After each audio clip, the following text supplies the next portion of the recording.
بسم اللہ الرحمن الرحیم۔ السلام علیکم۔ آج کی کہانی کا عنوان ہے سایوں میں روشنی تک۔ اس کہانی کو ہم حصوں میں تقسیم کر کے آپ کے سامنے پیش کریں گے۔ حصہ اول، بکھرے رشتے۔ لاہور کی گلی میں ایک پرانی حویلی لیکن خوبصورت حویلی نور منزل کہلاتی تھی۔ اس حویلی میں حاجی عبدالرؤف کا خاندان رہتا تھا۔ 3 بیٹے، 1 بیٹی اور ان کے بچے۔ ظاہری طور پر یہ خاندان خوشحال دکھائی دیتا تھا لیکن اندرونی طور پر یہاں نفرت، حسد اور سازشوں کا بازار گرم رہتا تھا۔ بڑے بیٹے سلیم اپنے کاروبار کی کامیابی پر ناز تھا۔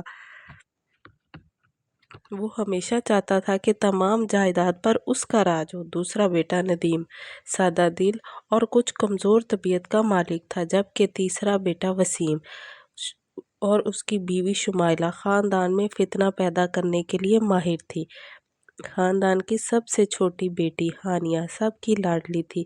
اس کا دل نرم، مزاج نرم اور نظر ہمیشہ خوشی تلاش کرنے میں لگی رہتی تھی۔ وہ ہر کسی کو جوڑنے کی کوشش کرتی تھی لیکن اکثر اس کی محبت کو کمزوری سمجھا جاتا تھا۔ سازش کی ابتدا۔ شمائلہ نے سلیم کی بیوی روبینہ کے دل میں یہ بات ڈال دی کہ ہانیہ سب کی آنکھ کا تارا صرف اس لیے ہے کیونکہ ابھی وہ غیر شادی شدہ ہے اور اسے جائیداد میں سے زیادہ حصہ ملے گا۔ روبینہ کے دل میں شک بیٹھ گیا۔ باتوں باتوں میں سب ہانیہ کے خلاف ہو گئے۔ ندیم کا بیٹا فراز ہانیہ کو پسند کرتا تھا لیکن خاندان کے بگاڑ کے باعث وہ کچھ بول نہ سکا۔ ایک دن گھر کے اہم کاغذات گم ہو گئے، وہ کاغذات جو جائیداد کی مالکیت ثابت کرتے تھے۔ شمائلہ نے یہ بات پھیلا دی کہ ہانیہ نے وہ کاغذات چرائے ہیں تاکہ وہ جائیداد میں سب سے بڑا حصہ لے سکے۔ گھر میں طوفان آ گیا۔ حاجی صاحب کو ہانیہ پر یقین تھا مگر بڑھاپے اور بیماری نے ان کی آواز بند کر رکھی تھی۔ حصہ دوم، ابھی جاری ہے کہانی۔ کیا ہانیہ بے گناہی ثابت کر سکے گی؟ کیا خاندان کا بکھرا نظام سنبھلے گا؟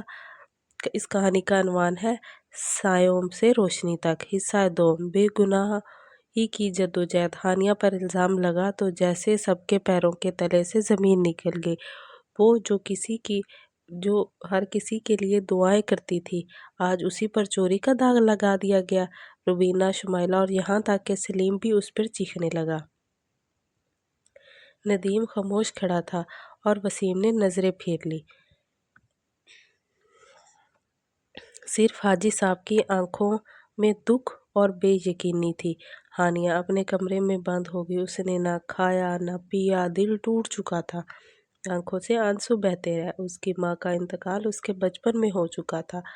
اب وہ جیسے بے سہارا سی لگ رہی تھی اور سارا خاندان اس کے خلاف ہو گیا۔ فراز کا فیصلہ۔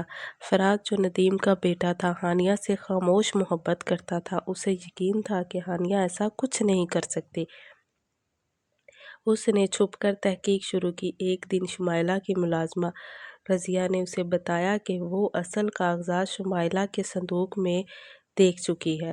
فراز نے رات کے وقت شمائلہ کے کمرے میں جا کر ثبوت حاصل کیے۔ اگلی صبح اس نے تمام گھر والوں کو ایک جگہ جمع کیا اور کہا اگر ہانیہ قصوروار ہے تو سزا ضرور ملے گی اسے، اور اگر وہ بے گناہ ہے تو آپ سب اس سے معافی مانگیں گے۔ اس نے سب کے سامنے کاغذات نکالے اور ساری حقیقت شمائلہ کے رنگ فاق ہو گیا۔ روبینہ کی نظریں جھکی ہوئی تھیں۔ حاجی صاحب کی آنکھوں میں خوشی اور آنسو بیک وقت تھے، معافی اور محبت۔ ہانیہ کو جب سچائی سامنے آنے کا پتہ چلا، وہ خاموشی سے اللہ کا شکر ادا کرتی رہی۔ شمائلہ اور روبینہ نے سب کے سامنے اس سے معافی مانگی۔ حاجی صاحب نے اسے گلے لگا کر کہا بیٹی، سچ کبھی نہیں چھپتا، تو ہی اس گھر کی روشنی ہے۔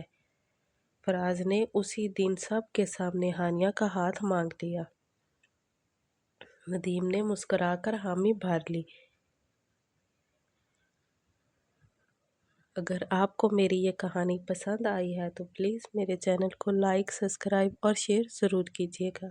اللہ حافظ۔